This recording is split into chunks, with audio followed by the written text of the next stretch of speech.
What's up, everybody? Welcome to my first YouTube video. Today we are going to be going over the settings I recommend for XDefiant. Now, XDefiant settings are a bit more simple than some other games, so we should be able to get through this pretty quickly. We're going to start with gameplay and UI. Make sure you select your correct input. I use controller, but if you're mouse and keyboard, obviously you'll want to change that over. Field of view is kind of a preference thing. I like about 110, still gives you wide field of view, but not, I don't know, 120 feels like a little bit much on this game. Make sure your ADS field of view is consistent. That way when you aim in, your field of view stays the same as when you're not. You want to make sure that sensitivity transition is on instant. You'll want to change your crouch behavior to toggle if it's not already. Auto sprint can be good. It depends. I use it in Call of Duty. I don't really on this game. You'll want to make sure your sprint interrupts reload is off. That way you can reload while you're sprinting. Make sure your slide behavior is tap. I like auto reload on. Some people do, some people don't. Adjusting your HUD limits can be very nice. I like to bring this in. This causes your mini-map to show up about right here instead of all the way up in the corner. So that helps you be able to check your mini-map quicker. I like damage numbers off. I think it causes visual clutter, but I do like having the health bar.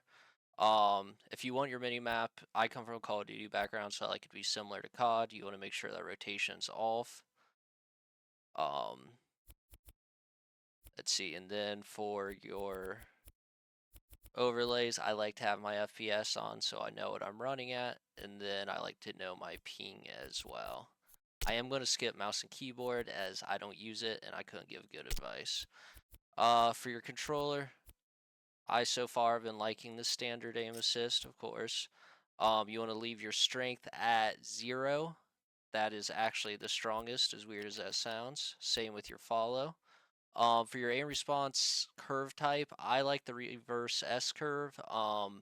Again, I come from Call of Duty, and to me, it feels the most like dynamic on Call of Duty, so I've felt the most comfortable with it.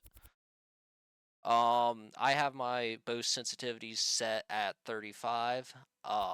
I've been going back and forth between like 35 and 40. That feels around like 6.6 on Call of Duty for reference. I like my high zoom at 0.9 for when I'm sniping, and then a 1.0 for my low zoom. I do see a lot of people change this to like a 0.9 or so, but again, that's kind of preferential. I have my left stick dead zone all the way down to 1. That way, when I want to move, it reacts instantly as soon as I move my stick. My right stick I have at 3. Again, just pretty instant response. I've seen a lot of people run around 4 as well, so I think anywhere in that range will probably feel pretty good. Again, though, if you're getting stick drift, turn this up until you no longer do. My acceleration speed multiplier didn't mess with, and of course, I'm not inverting anything. And please, please make sure your controller vibration is off. I know it's fun and immersive, but if you want to play well, you'll be so much better off with that off. Audio and voice, there's not a lot to mess with here. Make sure you're on a public channel if you want to talk in game chat. Make sure you have your correct outputs, push to talk on and off if you like it or not. And then that microphone input threshold. Once again, please, if you have a lot of background noise, turn that up a little bit so that kind of drowns out your background noise. Video and graphics, I like windowed full screen. That way I can mouse in and out of my game. 1920 by 1080, of course. My monitor's a 360 hertz refresh rate, so it's set at that. Make sure you have your right monitor selected. You want triple buffering and reduce latency off. Adjust brightness and contrast to feel. I haven't messed with it. I like my render off. I don't like that. And then I purely like to go for At least in shooter games, I'm all about performance. I don't care much about the quality of my game. I just want good FPS. So I just go with the low presets. There's a little bit you can change in here. You also want that VSync off. This will help reduce any type of latency. Don't put a frame rate limit on, at least I don't. Then again, you pretty much leave everything as is with the low settings, and that'll give you pretty good FPS while still maintaining quality. And with that, that's about all the settings you need to change on XDefiant. Appreciate you watching the video. If you like it, please subscribe. There'll be way more XDefiant content coming.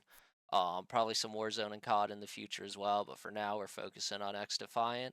If you check the link in my bio, I've got my Twitch in there. I'm trying to grow it. I just started doing this whole streaming content thing, so any follows, likes, support, anything you can do, I'd greatly appreciate it. We're just going to try and grow here.